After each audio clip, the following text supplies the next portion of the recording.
আজ ৬ সেপ্টেম্বর শনিবার দেখে নিন আজকের বাছাই করা গুরুত্বপূর্ণ ১৫টি খবর।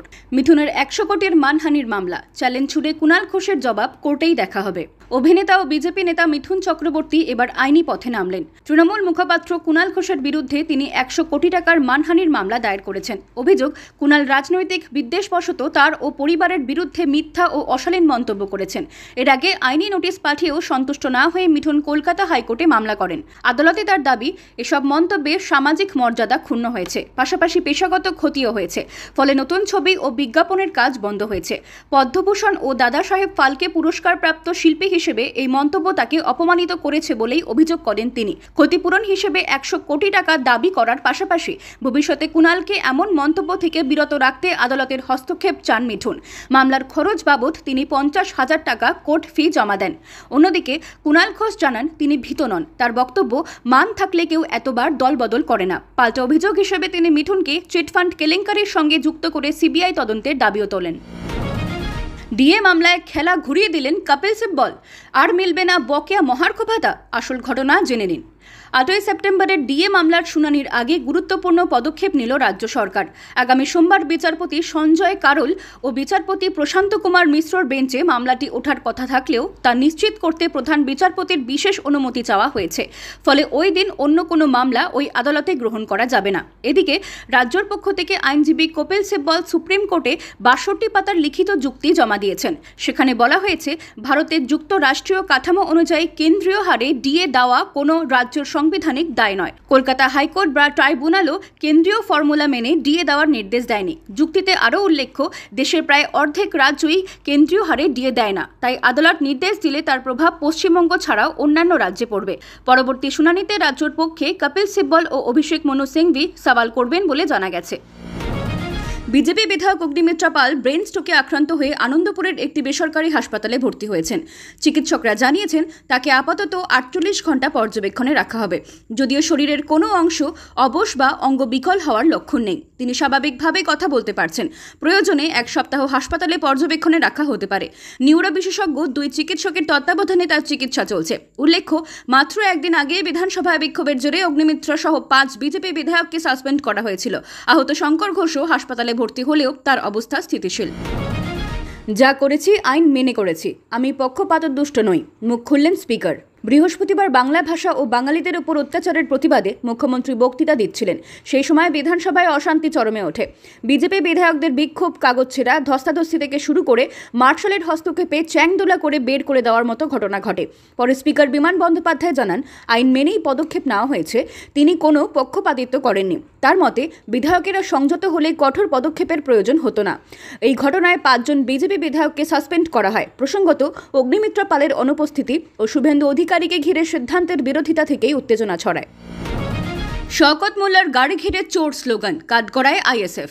ঘটকপুকুরে আব্বাস সিদ্দিকের কর্মসূচির মাঝে ক্যানিং পূর্বের তৃণমূল বিধায়ক শওকত মোল্লার গাড়ি ঘিরে ওঠে চোর স্লোগান। অভিযোগ, এর পেছনে আইএসএফ কর্মীরা। শওকত পাল্টা কড়া হুঁশিয়ারি দিয়ে বলেন, খেলা শুরু হলে শেষটাও তারাই করবেন।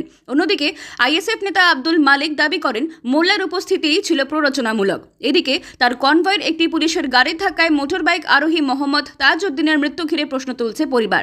তারা অভিযোগ করেছে, মেয়াদ উত্তীর্ণ গাড়িকে কনভয় চলল এবং আহত অবস্থায় নিকটবর্তী হাসপাতালে না নিয়ে বেসরকারি হাসপাতালে ঘোরানো হলো কেন? জিএসটি সংস্কার নিয়ে কংগ্রেসের পোস্টে বিতর্ক। বি মানে বিড়ি, বি মানে বিহার। কেরল কংগ্রেসের পোস্টে নয়া বিতর্ক। জিএসটি সংস্কার নিয়ে কেরল কংগ্রেসের এক্স পোস্ট ঘিরে রাজনৈতিক উত্তেজনা চরমে। পোস্টে লেখা হয়েছিল, বি মানে বিড়ি, বি মানে বিহার, যা বিহারবাসীর অপমান বলে দাবি করে ক্ষুব্ধ প্রতিক্রিয়া জানায় বিজেপি ও জেডিইউ। কংগ্রেস পরে পোস্টটি মুছে দেয়। বিজেপি নেতা সম্রাট চৌধুরী বলেন, কংগ্রেস বারবার বিহারকে হেয় করেছে। জেডিইউ সাংসদ সঞ্জয় কুমার ঝা মন্তব্য করেন, বি মানে বুদ্ধি, যা কংগ্রেসের নেই। কেন্দ্রীয় সিদ্ধান্ত অনুযায়ী বিড়ির কর ২৮% থেকে নামিয়ে ১৮% করা হয়েছে। আর মোড়কে ব্যবহৃত তেন্ডু পাতার কর ৫%। নতুন ব্যবস্থায় ২টি কর স্ল্যাব রাখা হয়েছে, ৫ ও ১৮%। বিধানসভায় ব্রাত্যর মন্তব্যে সেনা বিতর্ক, দমদমে পথে নামছেন শুভেন্দু। বিধানসভায় সেনা নিয়ে শিক্ষামন্ত্রী ব্রাত্য বসুর মন্তব্যকে কেন্দ্র করে তীব্র আক্রমণে নামছে বিজেপি। সূত্রে জানা গেছে, চলতি মাসে দমদমে বড় মিছিল সভা করবেন বিরোধী দলনেতা শুভেন্দু অধিকারী। অভিযোগ, ব্রাত্য সেনাবাহিনীকে পাকিস্তানি সেনার সঙ্গে তুলনা করেছেন। বিজেপি এখন তার বক্তব্যের রেকর্ড ভাইরাল করে ভোটারদের কাছে পৌঁছে দিতে চাইছে। রাজনৈতিক মহলের মতে, উৎসবের আগে দমদমে সরাসরি চাপ সৃষ্টি করাই শুভেন্দুর কৌশল। শুধু দমদম নয়, রাজ্য জুড়ে আন্দোলনের পরিকল্পনা করছে বিজেপি। ফলে রাজনৈতিক অঙ্গনে ফের উত্তাপ বাড়ার সম্ভাবনা। ইঁদুরের কামড়ে মৃত্যু 2 নবজাতকের। মধ্যপ্রদেশের ইন্দোরের সরকারি হাসপাতালে ইঁদুরের কামড়ে মৃত্যু হয়েছে 2 নবজাতকের। ঘটনায় চরম বিক্ষোভ ছড়িয়েছে রাজ্য জুড়ে। বিরোধী দলনেতা রাহুল গান্ধী এক্সে লিখেছেন, এটি দুর্ঘটনা নয়, বরং চরম অবহেলার ফল। শিশু সার্জারি ওয়ার্ডে ভর্তি নবজাতকদের একজনের হাতে এবং অন্যজনের কাঁধে গুরুতর ক্ষত হয়। পরে দুজনেরই মৃত্যু ঘটে। চিকিৎসকেরা জন্মগত জটিলতাকে কারণ বললেও ইঁদুরের প্রবেশ হাসপাতালের ভয়াবহ অব্যবস্থাপনা প্রকাশ করেছে। হাসপাতাল কর্তৃপক্ষ নিরাপত্তা প্রোটোকল ভাঙার কথা মেনে নিয়েছে এবং তদন্ত কমিটি গঠন করেছে। এই ঘটনায় কর্মীদের বরখাস্ত করা হয়েছে। জনস্বাস্থ্য সংগঠনও স্বাধীন তদন্তের দাবি জানিয়েছে। বিধানসভা ভোটে বাংলার মোট 141টি আসনে বিশেষ নজর বিজেপির। পাল্টা সমীকরণে চ্যালেঞ্জ তৃণমূলের। আগামী বিধানসভা নির্বাচনে রাজ্যে মূলত 141টি আসনকে টার্গেট করেছে বিজেপি। এই আসনগুলিতে অন্তত একটি বড় নির্বাচনে তারা এগিয়েছিল। এর মধ্যে 52টি আসনকে সবচেয়ে সম্ভাবনাময় বলে মনে করছে দল। কারণ 2019, 2021 এবং 2024 তিনটি ভোটেই সেখানেই এগিয়েছিল বিজেপি। পূর্ব মেদিনীপুরের বেশ কয়েকটি আসন শুভেন্দু অধিকারীর যোগদানের পর বিজেপির ঘরে আসে। তবে অনেক আসনে ফলাফলে ওঠাপড়া স্পষ্ট। 2019 সালের লোকসভায় বিজেপি 42টির মধ্যে 18টি আসন পায় এবং 2021 বিধানসভা কেন্দ্রে এগিয়েছিল। কিন্তু 2021 ভোট শতাংশ সামান্য কমে গিয়ে আসন সংখ্যা নেমে আসে 75-এ। তৃণমূলের ভোট বৃদ্ধি বিজেপিকে বড় ধাক্কা দেয়। 2024 সালের লোকসভায় বিজেপি কিছুটা ঘুরে দাঁড়ালেও 2019-এর সাফল্য পুনরাবৃত্তি হয়নি। এবার 12টি আসন পেলেও 91 বিধানসভায় এগিয়েছিল। বর্তমানে তাদের আসন সংখ্যা 65, যা থেকে সংখ্যা গরিষ্ঠতা পেতে হলে 148টি আসন জেতা প্রয়োজন। ফলে বিজেপির জন্য পথ বেশ কঠিন। তৃণমূলের ভোট শতাংশ এখনও বেশি এবং মুখ্যমন্ত্রী মমতা বন্দ্যোপাধ্যায়ের বিরুদ্ধে গেরুয়া শিবিরে কার্যকর কোনো আঞ্চলিক মুখ নেই। তবে মোদির জনপ্রিয়তা, অনুপ্রবেশ ও দুর্নীতির মতো ইস্যুতে ভরা রয়েছে বিজেপি। উত্তরবঙ্গ, মতুয়া অধ্যুষিত এলাকা ও দোদুল্যমান আসনগুলোতেই আগামী নির্বাচনের মূল লড়াই হতে পারে বলেই মনে করছে রাজনৈতিক মহল। ভুয়ো আধার কার্ডে ভারত ভ্রমণ, সীমান্তে গ্রেফতার ইন্দোনেশিয়ান মহিলা। ভারত নেপাল সীমান্তে ভুয়ো আধার কার্ড ব্যবহার করতে গিয়ে ধরা পড়লেন এক ইন্দোনেশিয়ান মহিলা। বৃহস্পতিবার সন্ধ্যায় পানিটাঙ্কি এলাকা থেকে তাকে গ্রেফতার করে এসএসবির 141 নম্বর ব্যাটালিয়নের বর্ডার ইন্টারঅ্যাকশন টিম। প্রথমে নিজেকে ভারতীয় নাগরিক বলে দাবি করলেও জেরা শুরু হতেই ধরা পড়ে আসল পরিচয়। তার নাম নি কাদেক সিসিয়ানি, ইন্দোনেশিয়ার বালির বাসিন্দা। তদন্তে জানা যায়, ভারতে তিনি দীর্ঘ 10 বছর মুম্বাইয়ে বসবাস করেছেন। সেখানেই এক এজেন্টের সাহায্যে নকল আধার ও প্যান কার্ড তৈরি করেন। নথি অনুযায়ী তার নাম ছিল নিয়মান মুর্নি। সেই পরিচয়পত্র ব্যবহার করে তিনি ভারতের বিভিন্ন স্থানে ঘোরাফেরা করেছেন এবং বিদেশেও গিয়েছেন। সম্প্রতি মুম্বাই থেকে বাগডোগরা হয়ে নেপালে যাওয়ার পথে ধরা পড়েন তিনি। এসএসবি সূত্রে জানা গিয়েছে, নকল নথি ব্যবহার করে সীমান্ত অতিক্রমের ঘটনাটি তদন্তে গুরুত্ব সহকারে দেখা হচ্ছে। তাকে খড়িবাড়ি থানার হাতে তুলে দেওয়া হয়েছে। ট্রাম্পের শুল্কে আর ভয় নেই। কোন পদক্ষেপ নিতে চলেছে মোদী সরকার? জিএসটি হার কমিয়ে সাধারণ মানুষকে স্বস্তি দেওয়ার পর এবার রপ্তানিকারদের জন্য সহায়তা প্যাকেজ ঘোষণা করতে চলেছে মোদী সরকার। মার্কিন প্রশাসনের বাড়তি শুল্কের কারণে ভারতীয় রপ্তানিকাররা বিপাকে পড়েছেন। বিশেষত টেক্সটাইল, রত্ন গয়না, চামড়া, জুতো, রাসায়নিক, প্রকৌশলজাত পণ্য ও সামুদ্রিক রপ্তানি খাত। আশঙ্কা করা হচ্ছে, উচ্চ শুল্কের ফলে মার্কিন বাজারে ভারতীয় পণ্যের প্রতিযোগিতা কমে যেতে পারে এবং অর্ডারও হ্রাস পেতে পারে। সূত্রের খবর, আলোচনাধীন প্যাকেজ মূলত ছোট ও মাঝারি রপ্তানিকারদের তারল্য সংকট মেটাতে সাহায্য করবে।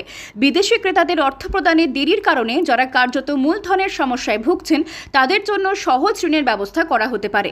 কর্মসংস্থান রক্ষায় এই পদক্ষেপের আরেকটি লক্ষ্য, কারণ খাতগুলিতে বিপুল সংখ্যক শ্রমিক কাজ করেন। কেন্দ্রীয় কর্মকর্তারা জানিয়েছেন, কোভিড-19-এর সময় ঘোষিত এমএসএমই সহায়তা প্যাকেজের ধাঁচে এই প্রকল্প তৈরি হতে পারে। পাশাপাশি বাজেট ঘোষিত রপ্তানি প্রমোশন মিশনও বাস্তবায়ন করা হবে, যাতে নতুন বাজার তৈরি করে ভারতীয় পণ্যকে আরও প্রতিযোগিতামূলক করা যায়। আদিবাসীরা হিন্দু নন, মন্তব্যে উত্তাল রাজনীতি। কংগ্রেস নেতাকে নিশানা বিজেপির। মধ্যপ্রদেশের কংগ্রেস নেতা ও প্রাক্তন বনমন্ত্রী উমং সিংহারের মন্তব্য ঘিরে শুরু হয়েছে তীব্র বিতর্ক। তিনি দাবি করেছেন আদিবাসীরা হিন্দু নন এবং বিজেপি আরএসএস আদিবাসী সমাজের উপর হিন্দু পরিচয় চাপিয়ে দিচ্ছে। সিংহারের মতে আদিবাসীদের নিজস্ব রীতিনীতি, সংস্কৃতি ও জীবনযাত্রা রয়েছে এবং তারা প্রকৃত পূজক। তার অভিযোগ আরএসএস আদিবাসীদের ঐতিহ্য থেকে বিচ্ছিন্ন করতে চাইছে। বিজেপি এই মন্তব্যে কড়া সমালোচনা করেছে। কেন্দ্রীয় প্রতিমন্ত্রী দুর্গা দাস উইকে বলেছেন এমন বক্তব্য সমাজে বিভাজন সৃষ্টি করছে এবং সিংহারের উচিত ক্ষমা চাওয়া। উল্লেখ্য, মধ্যপ্রদেশে দেশের সবচেয়ে বেশি আদিবাসী জনসংখ্যা রয়েছে, যা রাজ্যের মোট জনসংখ্যার প্রায় 21%। সোনার গহনা লুট করল সোনার দোকানেরই মালিক। পানিহাটিতে জোর শোরগোল। পানিহাটিতে লুটপাট ও চুরির ঘটনায় চাঞ্চল্য। অভিযোগ, চুরি যাওয়া সোনা গোপনে রেখেছিলেন এলাকার এক স্বনামধন্য সোনার দোকানদার। ঘটনা শুরু 6ই আগস্ট, যখন মহেন্দ্রনগরে মদ্যপানের প্রতিবাদ করায় একদল দুষ্কৃতী একাধিক বাড়িতে ভাঙচুর চালায় এবং সোনার গহনা সহ মূল্যবান জিনিসপত্র লুট করে। অভিযোগের ভিত্তিতে তদন্তে নেমে প্রথমে পুলিশ গ্রেফতার করে রাম সমাদ্দার নামে এক অভিযুক্তকে, যিনি হামলার মূল চক্রী বলে ধরা হয়। জেরায় রামের কাছ থেকে উঠে আসে আরেক নাম, তাপস দাস, পেশায় সোনা ব্যবসায়ী। পুলিশের সন্দেহ হয় চুরি হওয়া গয়নাগুলি তার কাছেই বিক্রি হয়েছে। অভিযান চালিয়ে পুলিশ তাপসের দোকান থেকে উদ্ধার করে সেই গহনাগুলি এবং শুক্রবার তাকে গ্রেফতার করা হয়। রামের বয়ানি মালিকের হদিশ পেতে সাহায্য করেছে বলে পুলিশ জানিয়েছে। ইতিমধ্যেই দুই অভিযুক্তকে আদালতে পেশ করা হয়েছে। বাকিদের সন্ধানে তল্লাশি চলছে।